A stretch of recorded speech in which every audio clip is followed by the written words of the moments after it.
Fifaliana indray no hiara-baoko anao amin'ny anaran'i Jesosy ary mbola anononako ny fiadanana mba hanjaka sy hanapatapaka amin'ny fiainan'ny tsirairay avy n'aiza n'aiza toerana misy anao dia miarahaba anao amin'ny anaran'i Jesosy tahiny tompoko manokana ianao. Tonga indray ny fotoana izay andrasantsika ny vatsim-panahy famelom-belomana ny fanahintsika eto amin'ny gropy fimanana ho An-danitra moa ny fampianarantsika amin'ity volana ity dia nampitondraina ny lohateny hoe fandresena. Ka ao anatin'izay dia naka sous-titre antsika, ny sous-titre antsika zany ny lohateny ny fampianarana androany dia nampitondraina ny lohateny hoe niady tsara. Ny fandresena dia natao ho an'ny olona izay hoe nahavita niadiny, nibata ny fandreseny satria nahavita niady. Ka ao amin'ny voasoratra amin'ny bokin'ny Timothée faharoa toko faha-efatra dia ny 7 no isintomantsika ny fampianarana na ho aritsika hivavaka ho an'ny tenin'Andriamanitra. Misaotra anao izay ry iranay tsara indrindra fa mbola nomenao anay indray ny tombonandro sy ny fahafahana ahafahanay mandray ny teny avy aminao, révélation avy aminao.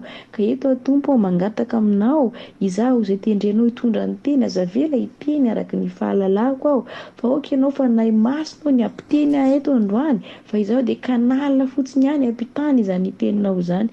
Izay rehetra andreny teninao ihany koa Tompo lemondemy eo ny fony ho tany lona ka aniriny izany teny izany ka dia hibata fandresena tokoa izy Tompo ary ho fantany tsara hoe inona ny tokony ataony mba ahafahany mibata izay fandresena izay fa tsy izy indray no resy aorianan'izao fampianarana izao ka dia ampifantaranay Tompo izay tokony ataonay mba hibata fandresena tokoa izay amin'ny anara maherin'i Jesosy Kristy Tompo. Aleloia, amen. Sokafy ara ny baibolinao dia raha antsika mamaky ny voasoratra amin'ny bokin'ny Timothée 2 Timothée 4:7 Timothée faharoa toko faha-efatra dia raisintsika eo amin'ny andininy fahafito mivako toy izao amin'ny anaran'i Jesosy.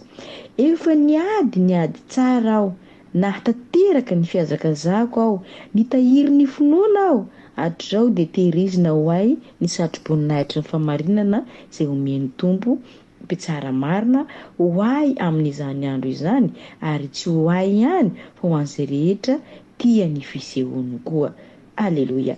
I Paoly no milaza amintsika eto fa vita niazy niadiny ary nasany teny izy tao afara tamin'ny fiafarany ny ministeriny fa hoe niady tsara. Izany hoe nisy adversaire tao niadivany ka tsapany ary azo niantoka fa nibata fandresena izy. Navita niadoka aho izy. Nahatateraka ny fihazakazahako aho. Nitahiry ny finoana aho. Hatr'izao dia tehirizina ho ahy ny satroboninahitry ny fahamarinana izay omeny Tompo. Haleloia.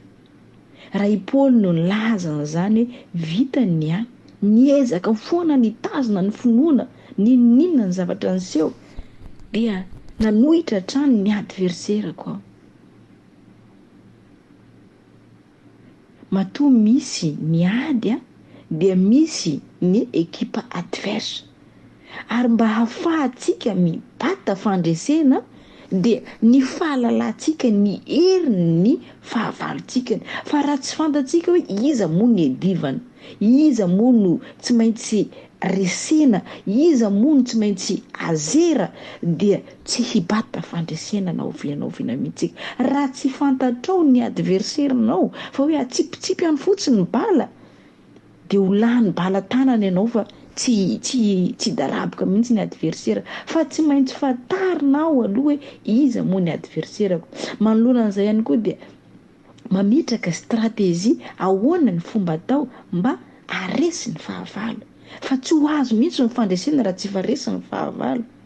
Ka mila manana tanjona ianao amin'izay fotoana izay hoe izao ny tanjona koa mba hibatako ny fandresena voninao ny andohan'ny prix rehetra izay na inona miseho tsy hitsoaka, tsy handositra, tsy hitomany tsy baretaka fa tena tsy maintsy toeriko satria manana tanjona hoe tsy maintsy azoko eo. Fa raha tsy mipetraka izay tanjona izay dia tsy maintsy miabandona foana na tiana na tsy tiana. raha ohatra hoe miaramila anankiray nandeha ny raha nandeha anafika antsika miara kristiana dia hoary ny Paoly amin'ny miaramila ny Kristy. Ka raha ohatra hoe tsy manana tanjona izy vao mafimafy ny adversaire ny tonga dia mitsoaka izy. Iny etra tongotra ozy fa fahateto fa ny miaramila izay vonona kosa hoe tsy maintsy azoko io vohitra io dia miroso hatrany izy na andady aza. Halleluja. Ka mila tsy maintsy manana tanjona isika mba ahafahantsika mandresy mibata an'ilay fandresena. Ka hiteny tahaka ny Paoly manao hoe efa niady tsara. Halleluja. Inona moa ny tanjona antsika? Ny tanjona antsika dia ilay voalaza ny Paoly any amin'ny bokin'ny Efesiana hoe tsy miady amin'ny nofo mandray tsika fa ny fanahy ratsy eny amin'ny habakabaka. Zay zany fantatrao ny adversairanao hoe misy manohitra ne zahy ary ny adversairako neka tena ny zavatra faniriny dia ny andavo ahy amin'ny tany mihitsy mba tsy hatonavako amin'ny ilay promessin'Andriamanitra amiko izay ny tanjona ny adversairako mampiasa ny fitaovam-piadiana rehetra ampelantanana izy mba andavo ahy. Ka hoana ary ny fomba ahafahana manohitra an'izany? Naovaka itsika ny voasoratra tao anatin'ny bokin'ny Filipianina 3 indray no anohitantsika ny vakiteny. Filipianina 3 dia raisintsika eo amin'ny 7:10 amin'ny anaran'i Jesosy. Ry rahalahy, tsy mbola ataoko fa efa nahazo ny tenako, fa zavatra iray loha no ataoko, manadino ny zavatra aoriana ka miezaka hahatratra izay zavatra eo aloha.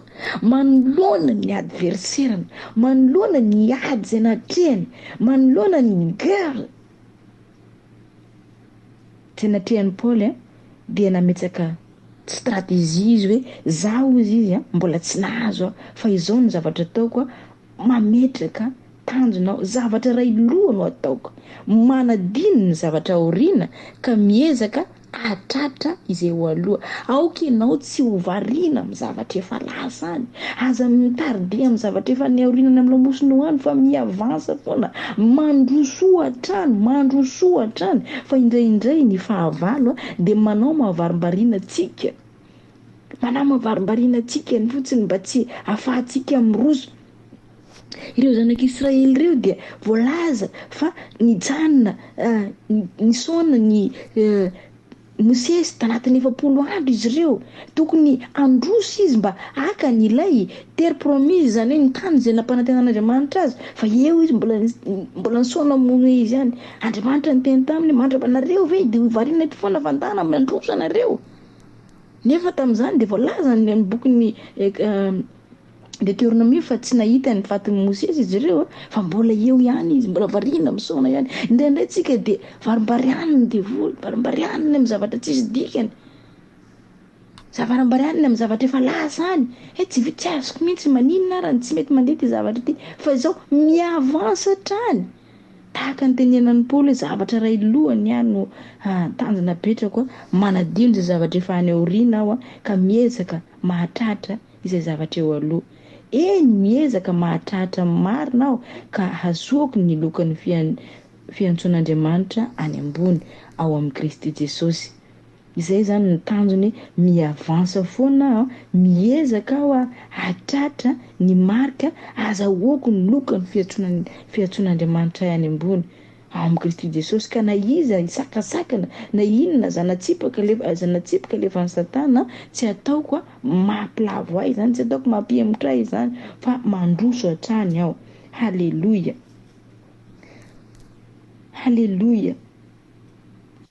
Amin'ny 20 minaran'i Jesosy, fa ny fanjakatsika dia any an-danitra, ary avy any koa no rasantsika mpamonjy dia Jesosy Kristy Tompo.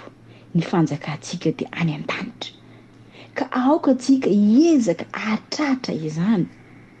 Raha mahatratra izany tsika zay vao mandresy, zay vao afaka miteny tahaka ny tenenan'ny Paoly manao hoe efa niady tsara, ka efa natokana ho ahy ny satroboninahitra.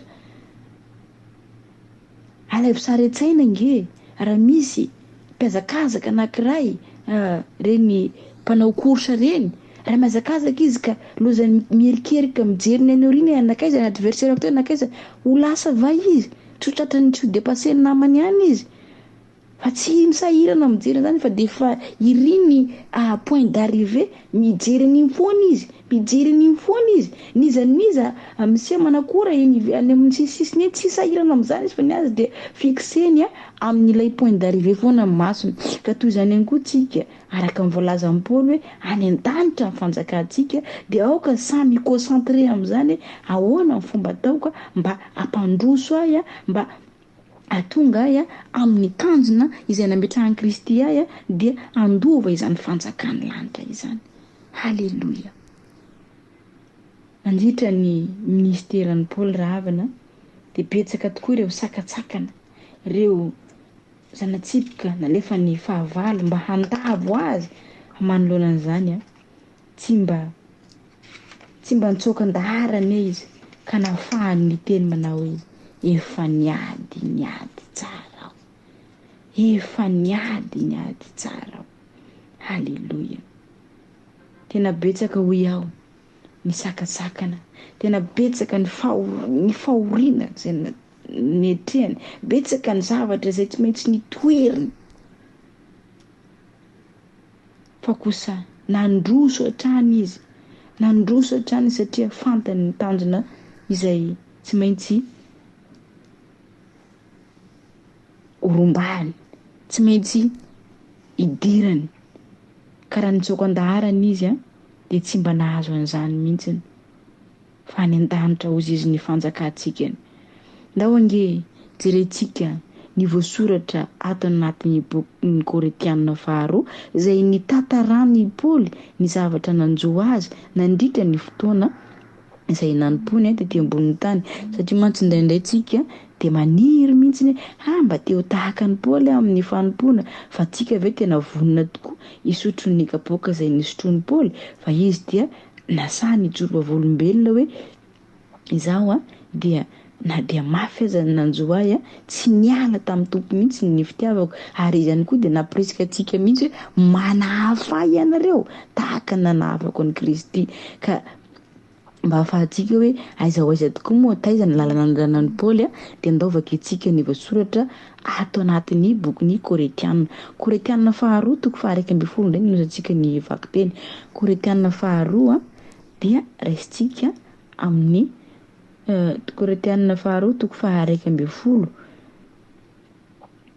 dia eo amin'ny 4:20 no andrasantsika ny vaky teny hitany sany Paoly ny zavatra izay nanjo azy, ny ady izay natrehany, ka nafahany ny teny manao hoe vitako niany ny adiko na dia mafy izany.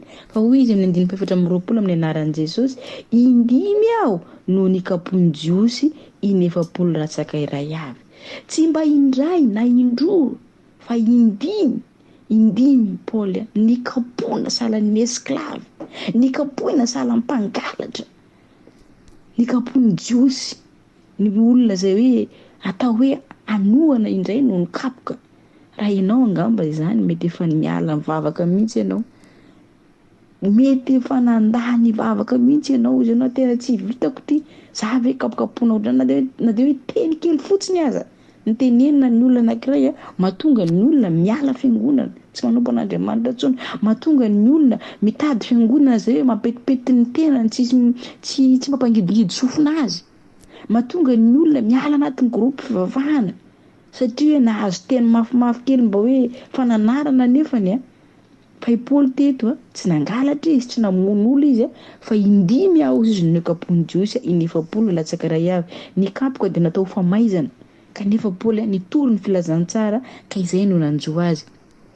Intelo nikapoina tamin'ny hazo aho, indray maka nitoram-bato, nikapoina tamin'ny hazo salan'ny jiolahy, nitoram-bato efa natao hoe ho faty mihitsy aza, kanefa nitsangana dia mbola nitory ny filazantsara ihany, tsy kivy tsy ketraka satria izay le ady indraindray lavo, indraindray maratra, indraindray tena hoe mahazo koa mafimafy mihitsy, fa tena hoe mijoro hatrany satria miezaka araka ny teny miezaka ao izy intelo no vaky sambo ndray andro sy ndray alina no toera tany amin'ny lalina. Zany rehetra zany no niatrihan'ny Paoly. Matetika mantsy ny fampianarana zay renentsika hoe rehefa atao mitompo ianao de milamina be, tsy misy problema, ny zavatra rehetra mandeha ho azy, mibata fandresena tsy maintsy mandresy. Eny, tsy maintsy mandresy tokoa. Fa ianao hoe vonona andohany vidin'izay mba hibatana fandresena. Fa ireny mpanao combat ireny boxeur ireny mpanao coach ireny manao entraînement ireny, tsy mihinana zavatra rehetra zay tiany hohanina reny, na ireny izoera zay hoe ifatifatesan'olona reny aza misy zavatra tena hoe manao nientso ho zavatra mihitsy reny mi-entraîner mba hahatonga azy andrisy. Halleluja. Ka tsy maintsy mandresy, tsy vitan'ny orakoraka ihany zany, tsy vitan'ny fanaovana t-shirt sy nasory tsy maintsy mandresy, fa misy ady ao ka zay vonona andohany vidin'izay ihany no hibata fandresena amin'ny farany. Tsy maintsy mandresy, eny, tsy maintsy mandresy fa aloha avy aloha ny tomba bidin'izay vao bataina ilay fandresena. Halleluja. Indray mandeha nisy zoerana mpanao boxe moa zany nantaniana atao interview izy de hoy izy ny mpanao interview zany marina tokoa ve fa amin'ny 4 maraina ianao de fa miazaka amin'ny folo mandeha miazakazaka, ny valo teniny tamin'izay amin'ny 4 maraina zany ao izy efa any apezaka zana de efa maninona ianao manao an'izany kanefa ianao le fa championnat. De hoy izy satria izy amin'izay fotoana zay matory ny adversaire de tsy maintsy mifo aho manamafy ny heriko mba afahako mandavo azy. Ka raha ny olona zay hitady ny loka ny tany mavita manao izany, maika vahy tsika zanak'Andriamanitra zay hitady ny loka ny lanitra atoritory, tsy maintsy mivonona mandrakariva isika mba ahafahantsika mibata fandresena andavo ny adversaire atsika. Tsy maintsy mivonona mandrakariva. Halleluja. Nandeha matetika aho, saika nahita loza tamin'ny ony, saika nahita loza tamin'ny jiolahy, saika nahita loza tamin'ny tompon-tany namako, saika nahita loza tamin'ny jentilisa, saika nahita loza tamin'ny tanàna aho, ary saika nahita loza tany anefitra aho. Zay tany alian'ny Paoly rehetra de misy fingafingana foana tady andavo azy. Saika nahita loza. Tsy arakaraky ny zay hoe zavatra amidy amintsika indraindray ny amin'ny filazantsara hoe de milama foana mandihy lalina volamena tsisy problème. Ka raha mahita mpanompon'Andriamanitra anankiray mandihy problème ianao tozana mety tsy manam-pinoana angambany iny, na mety nanota angambany izy. Paoly nga nanota teto. Tsika aza mianatra ny lalana zay nandanan'ny Paoly ka tineny manao hoe manahafa ianareo. Fa tsy voatery hoe satria nanota ny mpanompon'Andriamanitra iny ka zay mahatonga anazy ohatran'izay. Fa zay le hoe mitondra ny azy fijalian'i Kristy, vonona ny andohany zay. Ka indraindray koa izy io hoe zay zany novokisana ny saintsika hoe milama foana ianao, tsy mba misy zavatra mahazo anao zany mihitsy. Ka raha vao misy problème ianao toy izy ianao tsy zany mihitsy ny nampanantenana fa ny atao amin'i Jesosy no milamina be. Fa androany de ambara aminao fa tsy maintsy mandoa ny vidin'izay hoe hibata fandresena izay hoe tsy maintsy zay ady goavana ka hibata fandresena, fa ny adversaire anao de manohitra anao mba tsy azahoanao ny fanjakana lanitra izay mieny tompo anao. Ka raha milavolefony ianao dia anisan'ny resy zany fa tsy mibata fandresena intsony. Amen. Saika nahita loza tany amin'ny ranomasina aho, saika nahita loza tamin'ny raha lasandoka aho. Misy ihany koa ny raha lasandoka zay milaza fa kristianina kanefa mamingana ny mpiara-manompo aminy. Ary Paoly de niteny saika nahita loza tamin'ireny aho, saika nahita loza tamin'ny ranomasina iny fa na de natiora aza nanohitra n'izany asa zany avy, nanohitra ny asa vanim-pona zay nataon'ny Paoly fa tsy nahakivy azy zany. Halleluja.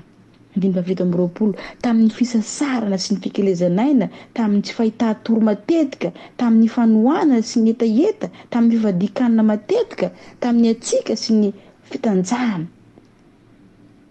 Zany rehetra zany no natrehany Paoly. Tsy hoe kory hoe ny fadianana izy iny mantsy hafa mihitsy iny. Fa misy fotoana ihany koa izy tena hoe nohanina mihitsy ny tsy misy. Tena nohanina mihitsy ny tsy misy. Mety hoe mandeha fotoana lava angamba amin'ny fitoriana ny tenin'Andriamanitra dia tsisy na dia fotoana isakafoanana aza. Betsaka ireo mpanompon'Andriamanitra miaina amin'izany amin'izao fotoana izao, tsy misy torimaso manombana ny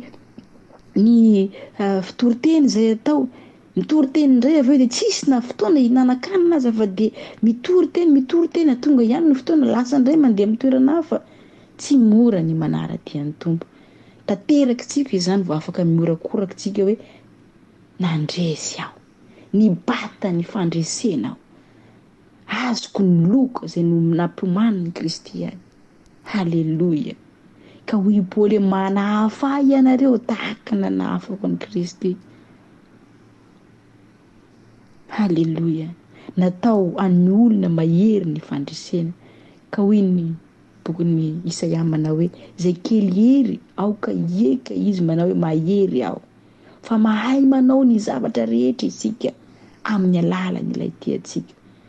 Mahay manao ny zavatra rehetra isika. Mahery ianao.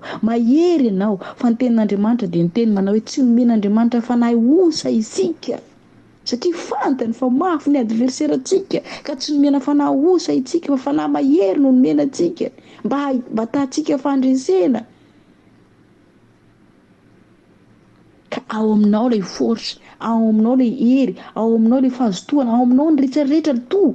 Fa ny anjaranao dia mitsangana, miady. Ary miaditsika tsy hoe kory miady anao mbola voa andavo ndray fa ny adverserantsika nefa lavo e.